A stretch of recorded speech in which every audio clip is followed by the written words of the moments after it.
अस्सलाम वालेकुम नाजरीन, मैं हूं नदीम अफजल मलिक और आप देख रहे हैं मेरा यूट्यूब और फेसबुक चैनल नदीम डेली। नाजरीन, 2 से 3 बहुत ही अहम खबरें हैं। सबसे पहली खबर तो ये है कि अमरीकी नाकाबंदी के बावजूद अमेरिका के जो 15 बहरी जहाज़ इस वक्त अपना हुर्मुज़ की नाकाबंदी करके बैठे हैं, उसके बावजूद चीन का बहरी जहाज़ आज अपना हुर्मुज़ क्रॉस करके निकल आया है। कल अमरीकी जो चीनी वज़ीर दिफ़ा थे, उन्होंने धमकी लगाई थी कि अगर हमारे जहाज़ों को रोका गया तो ये एक बड़ी ख़तरनाक और संगीन सूरत हाल होगी और ये हम आराम से नहीं बैठेंगे, क्योंकि उनका ये भी कहना था कि हमारे ईरान के साथ हमारे तजारती और एनर्जी के मुआहदे हैं और हम उन मुआहदों का एहतराम करते हैं। दूसरी जो सबसे अहम खबर है वो ये है कि चाइना इस वक्त पोर्टेबल डिफेंस सिस्टम ईरान को सप्लाई करने की तैयारी कर रहा है और ये खबर जो लीक हुई है ये अमेरिकी इंटेलिजेंस से लीक हुई है, जिसको CNN ने नशर किया है इस खबर को। और ये खबर इस लिहाज से बड़ी अहम है कि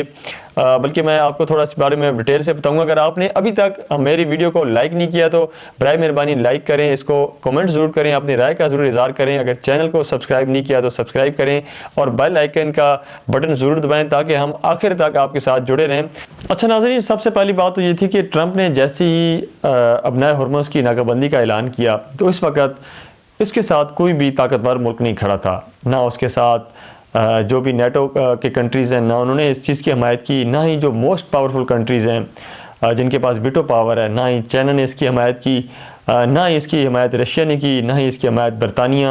और दीगर जो बड़े ममालिक थे, जर्मनी, ऑस्ट्रेलिया, किसी मुल्क ने इस चीज़ की हमायत नहीं की। बल्कि कल चीनी वज़ीर दिफ़ा का बड़ा ही सख्त रद्दअमल आया। अमरीकी सदर ट्रंप के अपनाए हुर्मुज़ की नाकाबंदी के ऐलान पर रद्दअमल में चीन ने कहा कि अपनाए हुर्मुज़ को ईरान कंट्रोल करता है और वो हमारे लिए खुली है। चीन के बहरी जहाज़ अपनाए हुर्मुज़ से गुजर रहे हैं। एक्स पर बयान में चीनी वज़ीर दिफ़ा एडमिरल डोंग जोन ने कहा कि चीन के ईरान के साथ तिजारती और तवानाई के मुआहदे हैं। चीन इन मुआहदों का एहतराम करेगा। दूसरों से भी तवक्को है हमारे मामलात में दखल अंदाजी न करें। उन्होंने कहा कि चीन दुनिया में अमन व इस्तेकाम में संजीदा है, मशरिक़ वस्ता को मॉनिटर कर रहे हैं। दूसरी जानिब चीनी हुकूमत के मुताबिक रूसी वज़ीर ख़ारजा आज चीन का दौरा कर रहे हैं। जी, ये एक बहुत बड़ी देखें डेवलपमेंट है। ख़ित्ते में इस वक्त बहुत सारे मामलात चल रहे हैं, जिस तरह के आज चीन का दौरा रूसी जो है वज़ीर ख़ारजा कर रहे हैं, तो इस पर भी बात करेंगे एंड में। अब जो सबसे बड़ी बात है ना कि जो ट्रंप ने कहा कि अंदर से आपने कुंडी लगाई है तो बाहर से हम कुंडी लगा लेते हैं।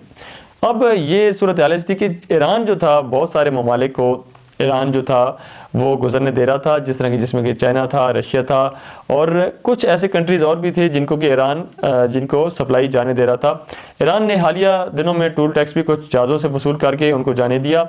अब अगर सोचें कि अगर बाहर से अमेरिका नाकाबंदी लगा लेता है, तो अगर अमेरिका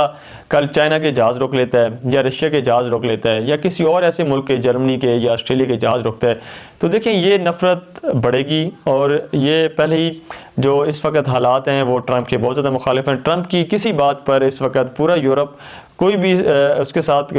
हमायत नहीं कर रहा। इस वक्त सिर्फ़ और सिर्फ अगर ट्रंप की हमायत की है इस मामले में तो वो था नेतन्याहू ने इस बार जो नाकाबंदी की जो है हमायत की है। अब एक और चीज़ जो अमेरिका समझ नहीं रहा कि अगर वहाँ पर ईरान की नाकाबंदी वो करता है, उसके शिप्स जिस तरह के वो अभी उसके करीब आ गए हैं और अभी एक बड़ा वाज़ेह बयान ईरान ने भी जारी किया है, ईरानी फ़ौज ने जारी किया कि अगर हमारे बंदरगाहों की तरफ जो है वो कोई भी हमारे साथ छेड़छाड़ करने की कोशिश की गई तो फिर खित्ते में किसी की कोई बंदरगाह महफूज नहीं रहेगी। और ये बात इसलिए भी अहम है कि आज से पहले ईरान ने जितने भी बयान दिए हैं और वो फिर उन पर अमल करके दिखाया है, तो ये बात ज़ाहिर है अगर ईरान ने बयान दिया तो फिर वो अमल करके दिखा भी सकता है, इसमें कोई बईद नहीं है। अब अमेरिका क्या चाहता है? अमेरिका चाहता है कि अमेरिका ने जिस तरह के ट्रंप ने कल एक बयान दिया था कि अगर ईरान को तेल अगर चाइना को तेल चाहिए तो चाइना हमसे क्यों नहीं तेल लेता? हमारे पास तो वेनेजुएला का भी बड़ा तेल है, वेनेजुएला से तेल ले, हमारे पास अपने खाली जहाज़ लेके आए और भर के ले जाए। ये ट्रंप ने बयान दिया। असल में ट्रंप चाह क्या रहा है? बेसिकली ट्रंप ये चाह रहा है कि अब मसला सबसे बड़ा ये है कि जितने भी ये तेल वाले ममालिक हैं ना,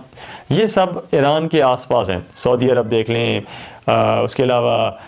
कतर है, ये रशिया, चाइना, ये जितने ममालिक हैं ना, ये सब करीब करीब हैं और यूरोप भी इसके साथ लगता है। तो ये सब जो जितनी भी ऑयल की सप्लाई है वो इस रूट से होती है। अब अमेरिका के पास इस टाइम तेल वाफिर मकदार में है, उसके पास वेनेजुएला का भी तेल है। अब ट्रंप चाह रहा है कि किसी भी तरह हमारा जो तेल है वो बिके यहाँ पर।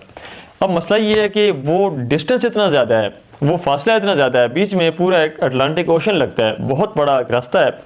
जो कि बहुत दूर पड़ता है, और ये बहरी जहाज़ों के लिए कोई सेफ़ भी नहीं है, इसलिए उस तरफ जाता कोई नहीं है। अब ट्रंप चाह रहा है किसी तरह भी इन सब की दुकानदारी बंद हो और मेरी दुकानदारी खुल जाए। यही वजह है कि वो नाकाबंदी करके बैठ गए। लेकिन अब ये मामलात उसके लिए बहुत ज़्यादा बिगड़ने वाले हैं। बिगड़ने वाले इसलिए है कि अब चाइना ने फैसला कर लिया है कि भाई नहीं, अब जो है ना, अब इसकी बदमाशी जो है ना वो ख़त्म करनी है। इस टाइम चाइना की तरफ से ये चीज़ फैसला कर ली गई है कि अब ईरान को अमरीकी और इसराइली जहाज़ों का वो कब्रिस्तान बनाया जाएगा। अमेरिका ने इस वक्त, चाइना ने बहुत बड़ी मूव खेली है। इस वक्त एक बहुत ही जदीद किस्म का जो एक डिफेंस सिस्टम है जो कि कंधे पर रख के फायर किया जाता है, और ये तकरीबन इसकी 8 किलोमीटर रेंज है, ये ईरान को मुंतकिल करने का फैसला किया गया है। ये रिपोर्ट लीक हुई है अमेरिकी इंटेलिजेंस की तरफ से, और ये एक ऐसा मिसाइल होगा, अगर आपको याद हो तो जब ये सोवियत यूनियन ने हमला किया था अफ़गानिस्तान, तो अफ़गानिस्तान के पास कोई जदीद सिस्टम उस टाइम पे कुछ भी नहीं था। उस टाइम पे सोवियत यूनियन एक बहुत बड़ी पावर थी, और उसके जब हेलीकॉप्टर जो थे वो पूरे अफ़गानिस्तान में दंदनाते फिरते थे, जहाँ उनका दिल करता था वहाँ पे वो बमबारी करते थे, और वो बहुत ज़्यादा नुकसान हो रहा था उस वक़्त। जो तालिबान वहाँ पे हुकूमत थी, उसको तालिबान के जो फ़ाइटर्स थे उस वक़्त जिहादी फ़ाइटर्स थे, तो उस वक़्त ये हुआ था कि अमेरिका ने उस वक़्त एक सिस्टम, यानी कि वो स्टिंगर मिसाइल जो थे वो उस वक़्त तालिबान को दिए थे, जो कि कंधे पे रख के वो फायर करते थे, और वो एक ऐसे थे कि हरारत का पीछा करते हुए ना वो हेलीकॉप्टर को तबाह कर देते थे या जहाज़ को तबाह करते थे। अभी यकीन करें कि एक वक्त ऐसा आ गया था कि रोज़ एक हेलीकॉप्टर रशिया का, ये उस वक्त जो सोवियत यूनियन था उसका गिर रहा था, और इतना ज़्यादा मतलब कि तबाही हुई कि उसको एक अफ़गानिस्तान को ना, उनके हेलीकॉप्टरों को आप समझ लें कि जहाज़ों का कब्रिस्तान कहा जाता है, कि बहुत ज़्यादा यानी कि डेली बेसिस पे समझ लें कि सोवियत यूनियन ने उसके बाद से एक अपने हेलीकॉप्टर अफ़गानिस्तान के अंदर खोया था। अब इसी तरह की आप समझ लें कि एक ज़्यादा जदीद टेक्नोलॉजी अब इस टाइम चाइना जो है वो ईरान को मुंतकिल करने जा रहा है, वो भी एक थर्ड पार्टी के ज़रिए, ताकि उसकी शनाख्त ज़ाहिर ना हो, क्योंकि ज़ाहिर है एक इस तरह खुलम खुला तो वो दे नहीं सकते, बहुत सारे मामलात होते हैं, बहुत सारी तिजारती चीज़ें होती हैं, सफारती चीज़ें होती हैं, देखना पड़ता है। तो एक अनऑफिशियल तरीके से चाइना ये टेक्नोलॉजी मुंतकिल करने जा रहा है, और आपको पता है कि चाइना की टेक्नोलॉजी इस वक्त कितनी हैरान कुन है। कुछ दिन पहले हमने अपने इसी तरह एक चीनी मिसाइल के ज़रिए ही हमने जो इंडिया के जहाज़ पाकिस्तान ने गिराए थे, वो भी एक चीनी टेक्नोलॉजी थी, और इसमें कोई शक नहीं कि चीनी टेक्नोलॉजी इस वक्त बहुत एडवांस है, और बहुत सारी ऐसी चीज़ें हैं कि जिनके लिए मतलब कि जो अमेरिका जिनकी खुद एक सुपर पावर है, वो भी सरप्राइज़ हो जाता है इस चीज़ को देखकर। तो आप अंदाज़ा लगाएं कि कुछ दिन पहले ईरान के अंदर जब जहाज़ गिरना शुरू हुए तो बहुत ज़्यादा खिफत उठानी पड़ी अमेरिका को और इसराइल को। तो जब ये टेक्नोलॉजी अगर मुंतकिल हो जाती है, अगर ये चीज़ ईरान के पास आ जाती है, तो इसका सबसे बड़ा मसला तो ये होगा कि इसको डिटेक्ट करना बहुत मुश्किल होता है, क्योंकि एक आदमी है वो कंधे पे रख के कहीं भी जाके चल फिर कर किसी भी जगह छुप कर चलते फिरते ये मिसाइल फायर कर सकता है, और ये मिसाइल ऐसा होगा कि ये अगर उसके पीछे लग गया तो फिर ये अगली चीज़ को फाड़ के ही छोड़ता है। अब सबसे बड़ा मसला जो आने वाला है वो ये था कि अमेरिका और इसराइल के लिए कि वो जो ईरान की फ़िज़ाएँ होंगी वो उसके लिए सेफ़ नहीं रहेंगी, क्योंकि कुछ दिन पहले तो वो बड़े दंदनाते फिरते थे उनकी जो क्योंकि ईरान की जो एयरफोर्स थी वो इतनी स्ट्रांग है नहीं, उसके पास जितने भी जो फ़िज़ाई तैयारे हैं वो बड़े ही आउटडेटेड हैं, बड़े पुराने हैं, वो मुकाबला नहीं कर सकते जदीद तैयारों के F-35 जहाज़ों का। और लेकिन उसके बावजूद ईरान ने समहाउ मैनेज करके कुछ जहाज़ों को गिराया, और ये भी यकीनन उसमें कहीं ना कहीं अगर देखा जाए तो चीनी टेक्नोलॉजी का कमाल था उसके अंदर। लेकिन अब अगर ये चीज़ मिल जाती है तो फिर ट्रंप के लिए बहुत ज़्यादा मुश्किल हो जाएगा ईरान के अंदर अपनी सुपेरियरिटी को, ख़ासकर ये जो यानी कि उन्होंने अपनी एयर पावर को मेंटेन रखना। अब एक और चीज़, ये एक तो ये चीज़ हो गई। दूसरा सबसे बड़ा मसला ये था कि जो अरबी हैं, अरबी अब असल में उनकी मजबूरी है, वो अमेरिका को सपोर्ट करना उनकी मजबूरी इसलिए थी क्योंकि जो ताकतवर मुल्क है इस टाइम कोई भी नेटो समेत कोई भी इस वक्त अमेरिका के किसी भी मामले में साथ नहीं दे रहा। लेकिन अब अगर साथ दे रहे हैं तो वो हैं अरब कंट्रीज़ या फिर पाकिस्तान, क्योंकि पाकिस्तान की एक गरीब मुल्क है, हमारे एक अपने मसाइल हैं, हमें ज़रा एक चौधरी की आशीर्वाद हमें चाहिए होती है। लेकिन जो अरब ममालिक हैं उनको अपनी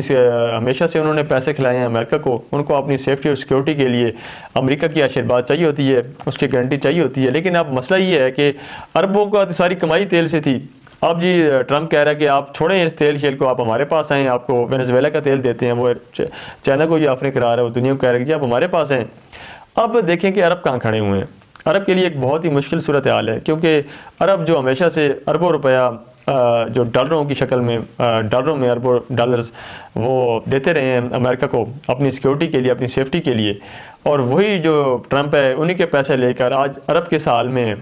आज अरबों के पास जो है ना, अब समझ नहीं आ रही अरबों को कि हमारा क्या बनेगा, क्योंकि अरबों की जो billions of dollars of economies जो है इस वक्त स्टेक पे लग चुकी हैं। आप देख लें दुबई की क्या हालत हो गई है इस वक्त, दुबई के होटल्स वीरान पड़े हुए हैं, और इसी तरह बहुत सारे मामलात हैं। तो चीज़ें जो हैं अभी कुछ इस तरह से जा रही हैं, क्योंकि अब इस वक्त ट्रंप जो है उसको ज़ाहिर एक ट्रॉफ़ी चाहिए, उसको एक विक्ट्री चाहिए। अब उसने दिखाना है अपने लोगों को कि भाई देखो, और वो विक्ट्री किस शक्ल में उसको मिल सकती है। विक्ट्री वो एक ही है कि किसी तरह ईरान जो है वो अपना एटमी प्रोग्राम रोल बैक कर रहे, वो अपने जो यूरेनियम है वो जो 60% उसने इनरिच किया हुआ है वो मेरे हवाले कर दे, मैं मीडिया को दिखाऊंगा हाँ ये था वो ईरानी यूरेनियम, और ये हम वापस ले आए हैं, ये हम जीत गए हम। क्योंकि मुंह से तो वो दिन में 1000 दफ़ा कहता है कि जी हमने ईरान को ख़त्म कर दिया, उसकी नेवी तबाह कर दी, ये कर दी, वो कर दी, लेकिन फिर जो है ना जाके बेचारा उधर ही फंस जाता है। फिर आगे वो इन द एंड उसने इतनी टेबल टॉक हुई है, सारा कुछ हुआ। लेकिन जो भी है, ट्रंप ने इस टाइम महदूद पैमाने पर हमले भी शुरू करने हैं कुछ दिनों तक, और दूसरा ये नाकाबंदी करके जो कर रहा है ये बहुत बड़ा तसादम बनेगा, और अनकरीब जो है ज़ाहिर है दुनिया के जो एनर्जी सप्लाईज़ हैं वो मुतासर होंगी, तो ऑटोमेटिकली जो नफ़रत है वो अमेरिका के ख़िलाफ़ बनेगी। क्योंकि यूरोप जो था वो हमेशा से तायद करता है अमेरिका की, लेकिन इस दफ़ा यूरोप देख रहा है कि भाई जो चीज़ें हमें बताई जाती रही आज तक वो तो कुछ ऐसा है ही नहीं, चीज़ें तो उसके मुतबादिल हैं, और ट्रंप की पर्सनैलिटी ऐसी है कि कोई उस पर एतबार करने को तैयार ही नहीं है। तो ये आइंदा कुछ दिनों तक अगर ट्रंप इस तरह से दोबारा से कोई एडवेंचर करने की कोशिश करेगा तो यकीनन इसको बहुत ही बुरा रिस्पांस जो है, और गुड कह लें या बैड कह लें, लेकिन बहुत ही सख्त किस्म का रिस्पांस जो है वो ईरान की तरफ से मिलेगा, और ज़ाहिर है इसकी पूरी तरह इसकी बैक जो है ना वो चाइना और रशिया करेंगे, और इस वक्त एक बहुत बड़ी गेम चेंज होने वाली है। और ये अगर ज़्यादा देर ये चीज़ रहती है तो अमेरिका के लिए अपने आप को सुपर पावर का दर्जा बरकरार रखना बहुत ज़्यादा मुश्किल हो जाएगा।